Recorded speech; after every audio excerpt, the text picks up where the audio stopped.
So here we have the Mercedes-Benz E350 on a 10 plate. I'm going to start off by showing you around the outside of the car, and then we'll hop in and run through some controls on the inside.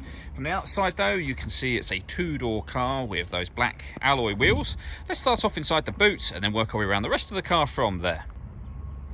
As we approach the back of the car, you can see we have reversing sensors, plenty of boot space as well, along with that 60/40 split folding rear seat.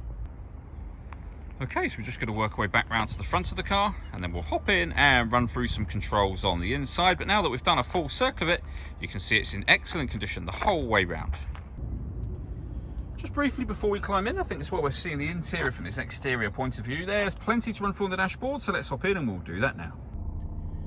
Okay, now that we're inside the car, we're going to start with the dials. On the far left-hand side, we have the fuel gauge, then we have the clock, the speedometer, the rev counter, and the coolant temperature gauge.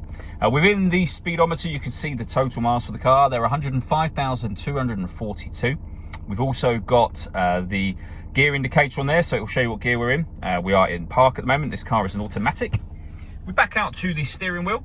The buttons over on the left-hand side here will change that information displayed in the central section. So, for example, you can have the digital readout for the speedometer you see on the screen now.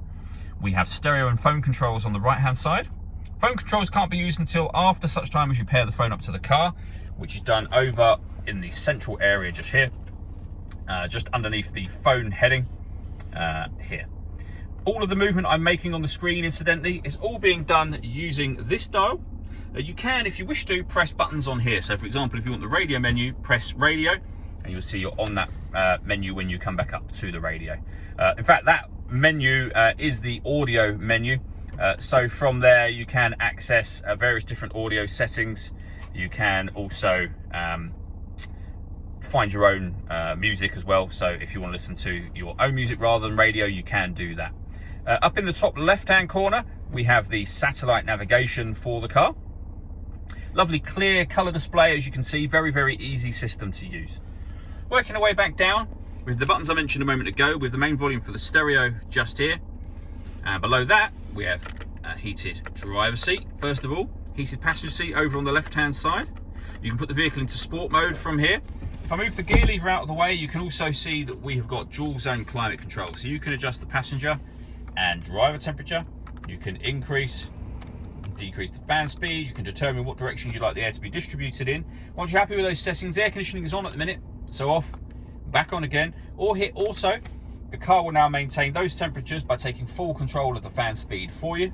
You can override that whenever you wish to, just by making any manual adjustment, and put it back on your own settings on here as well.